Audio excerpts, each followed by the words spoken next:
My name is Elizabeth Ngera.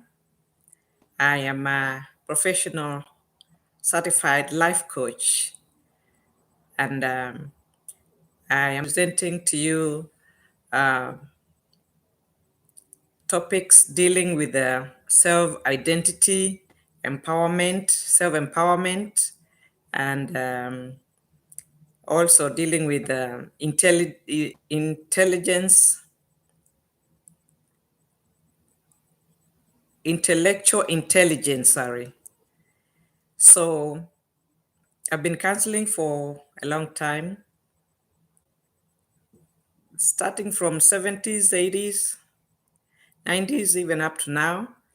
And I found out the main problem people experience in order to get depressed or to go to counseling or to go for counseling, they need um, confidence in themselves. They need to know who they are and how to carry themselves and how to be whom they want to be.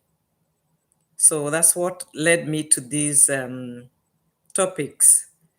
I'm doing this under the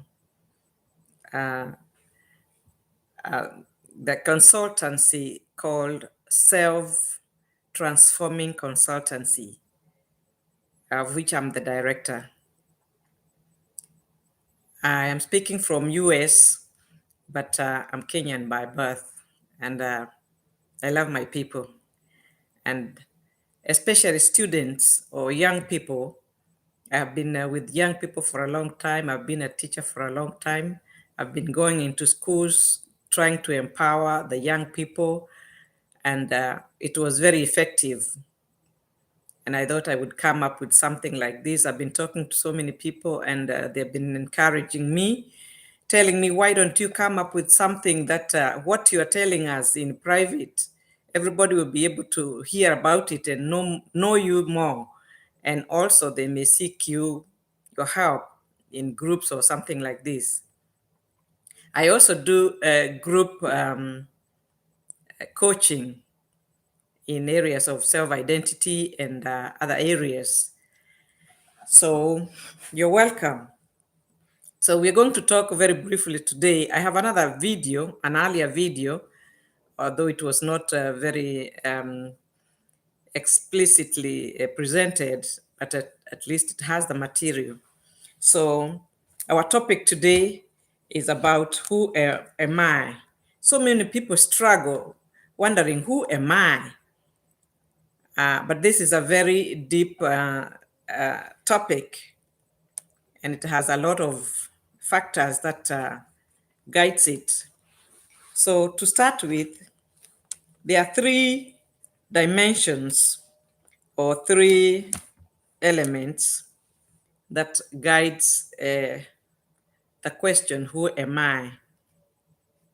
Human beings by nature, they are made of three dimensions. That is the spiritual being, the mind, and also the physical body. To talk of those three, the spiritual, the mind, and the body, that's really what makes a person to be. Because you have to have a body in order to be a person. You have to have an origin to be whom you are. You may be a Christian or you may not be a Christian, but the fact remains that you originated from some supernatural being, superhuman being. Yes, so many people, some people, believe they came from the rock, others believe they came from the trees, others believe, like what science tells us, that we came from the apes, which is just, I respect it as their own opinion, because everybody is entitled to their own opinion, but their opinion is not necessarily your opinion, and their truth is not necessarily your truth.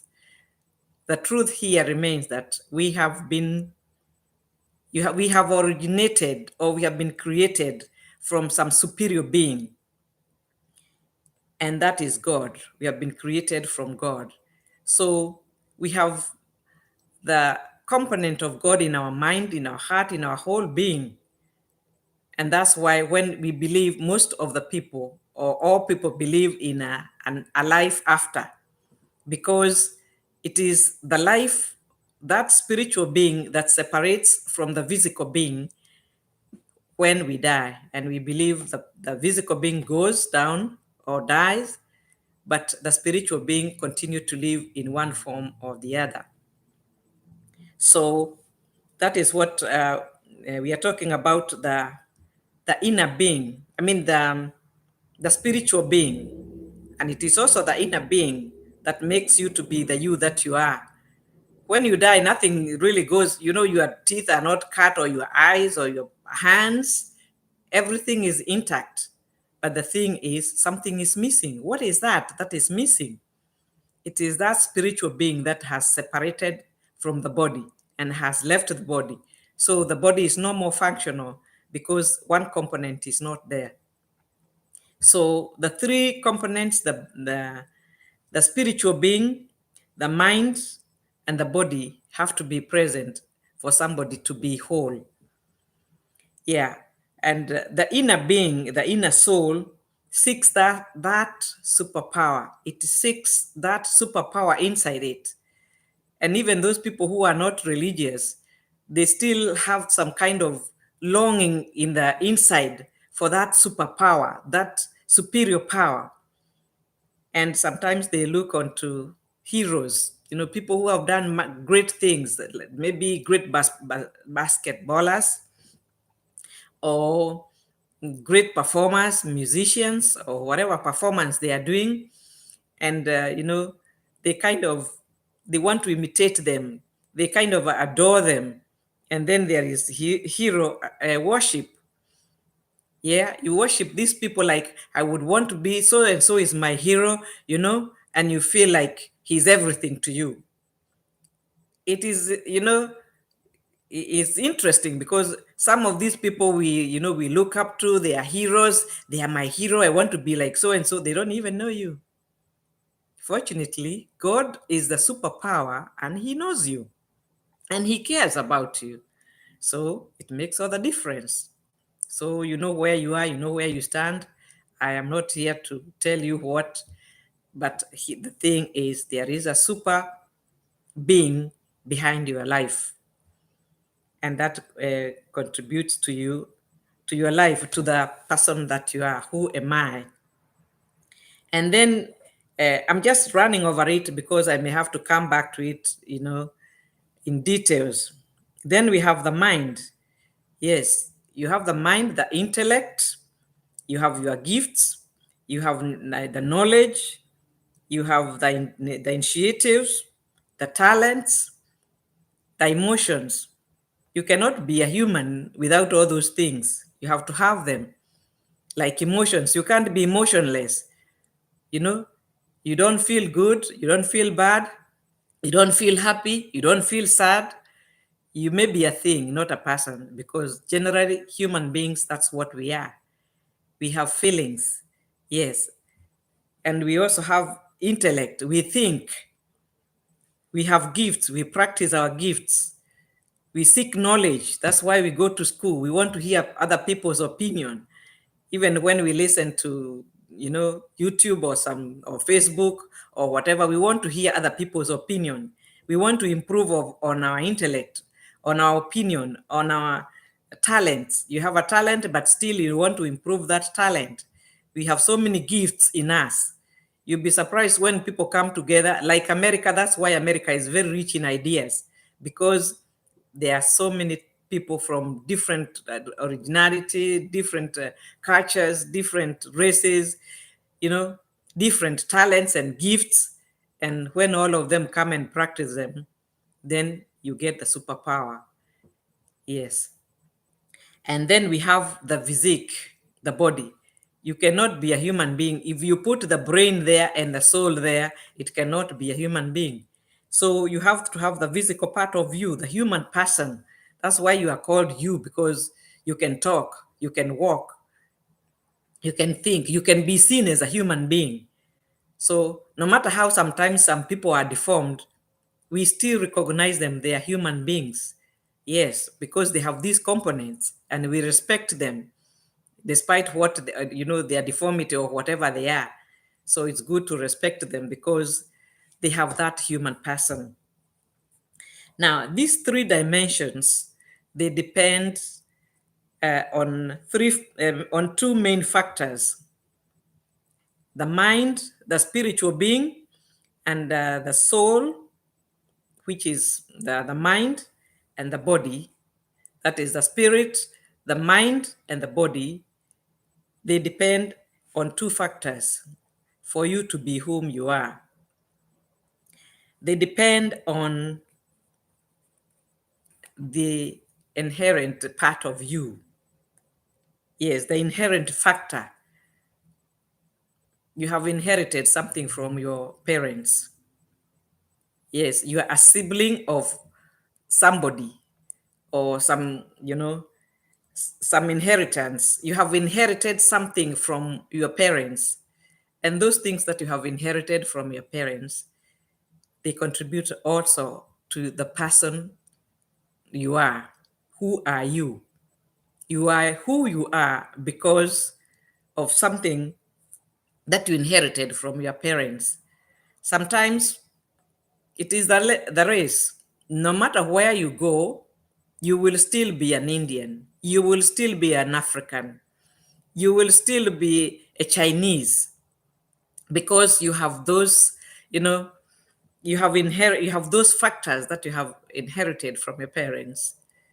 So we should be proud of them instead of trying to curse ourselves. We are this. I wish I was this. I wish I was that. This is what it is.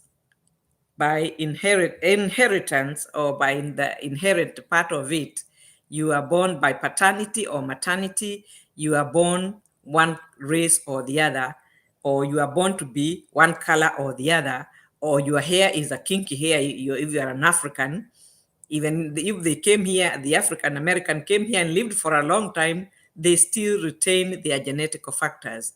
Even if the Chinese came here and stayed here for a very long time, they still retain their genetic factors. Yes. So we have factors that are inherent. We have inherited them from our parents, and the DNA, also the physique. Sometimes your parents are very tall and automatically you grow up tall. Sometimes your parents are very short, two of them, and automatically you become short. You know, so these are some of the things that make us to be who we are. And so the three dimensions will depend on the inherent part of you, inherent factor, and it will also depend on the environmental factor. Where have you been brought? What culture? The experiences. Your experiential exposure matters a lot because it gives you, most of the times, it gives you your values. If you are born in Africa, you will adapt a lot of African values. If you are born in India, you will adapt a lot of Indian values. And they will make you the you that you are, because you will know this is bad, this is good. Yeah. Some people don't wear clothes. They're just there moving around without clothes. And it's okay.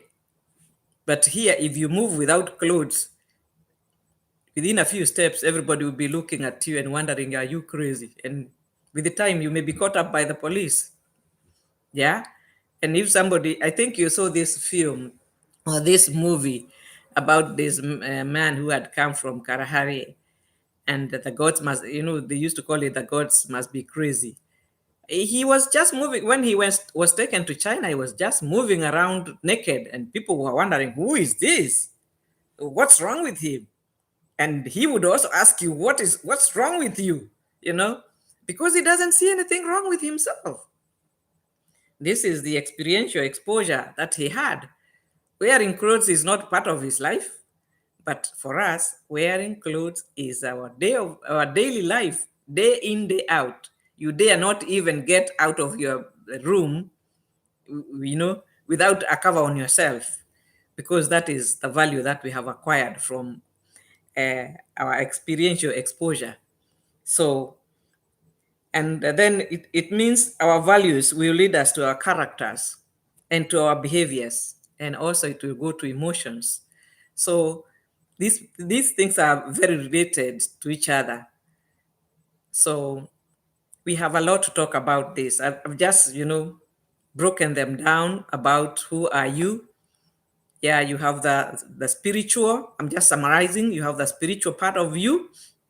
You have uh, the the the mental part of you, the mind, and you have the physical part of you, the body.